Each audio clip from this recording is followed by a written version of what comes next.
but the more you shove something under the surface, the more it finds its way onto your face. Rafal brushed by his brother.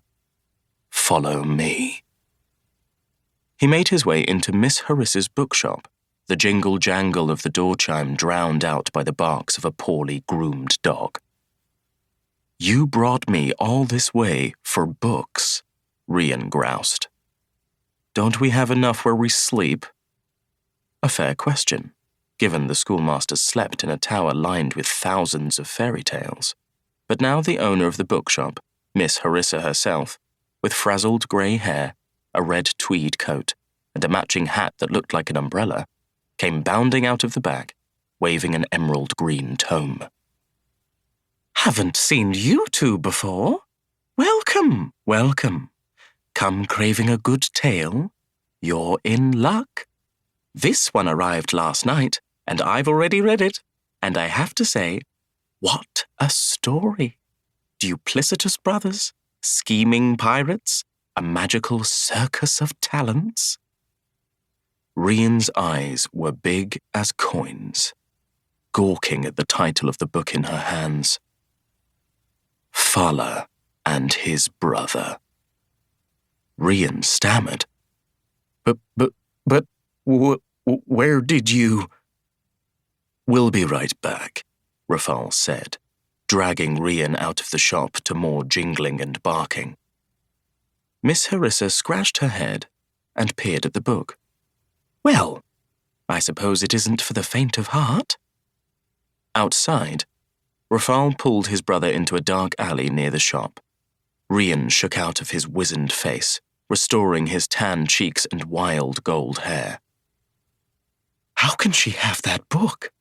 he gasped. "The Storian only just finished writing it."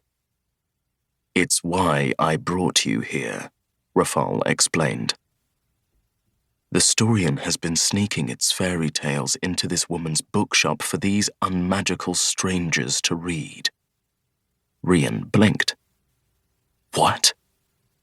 The pen that we protect, that writes our world's stories, that keeps the eternal balance between good and evil, is giving its tales to these buffoons as entertainment?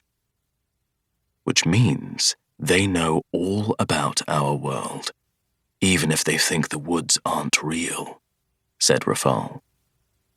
"Readers, I call them. Imagine the astonishment they'll feel when we steal them to our school. Imagine their potential." "You want to kidnap ordinary children?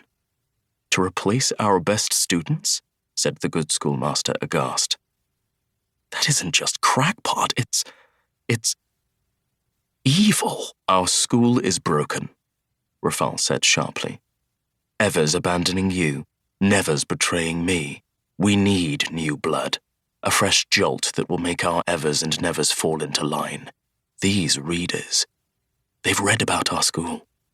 They know our stories. Think of what they'll do when they find out it's all true. Children from the woods take it for granted, but these won't. They'll fight not just to survive in our world, but to belong. Even more, our Evers and Nevers won't want to lose to an unenchanted invader.